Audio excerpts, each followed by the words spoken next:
It's women's MAAC College Basketball as the Rider Broncs take on the Canisius Golden Griffins from the Kessler Athletic Center in downtown Buffalo, New York on what looks gloomy, but it's actually a pretty mild day here in the Nickel City. Hello everybody and welcome into the Breakdown Center for our Franco's Pizza pregame show.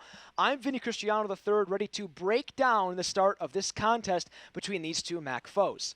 With only a few games left in the season, it is of course very important to look at the Delta Sonic standings here today to find out how these teams can try to put themselves in a better position as we get even closer to the MAAC championships in Atlantic City, New Jersey, coming up in just a few weeks.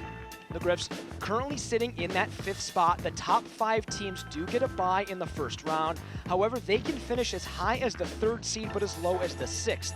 The key there, if they lose their final 2 games here today versus the Broncs and on the road against the Niagara Purple Eagles, and Mount sweeps their remaining 2 games, Canisius could drop to that 6th spot and have to play earlier in the tournament. For Rider, a couple of options available for them. If they win all 3 of their remaining games and get a little bit of help, they could jump over Quinnipiac and put themselves just behind Mount St. Mary's in that 7th position.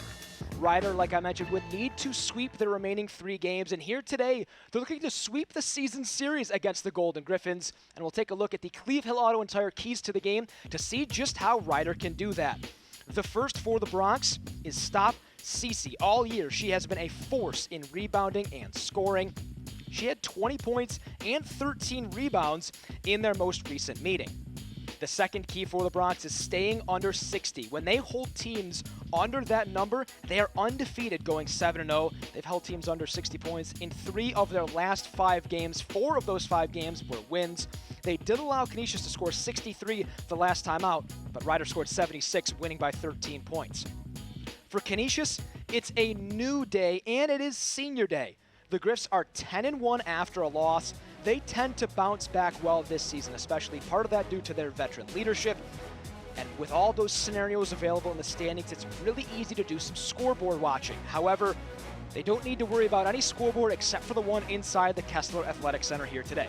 The second key, break the glass. They're 12-4 when they out-rebound teams, 2-8 when they don't. Rebounds have really been their bread and butter this season. Part of that, Cece Aleko. She had 12 in the game Thursday. They did have a rare instance against the Gales where they had a positive 10 rebound margin, but did drop that game despite out-rebounding Iona 37-27. That's it for me on the Franco's Pizza pregame show. While I make the 525-step walk over to the CAC from the Breakdown Center, I'll turn things over to Jay Moran and Richard Walsh. Guys?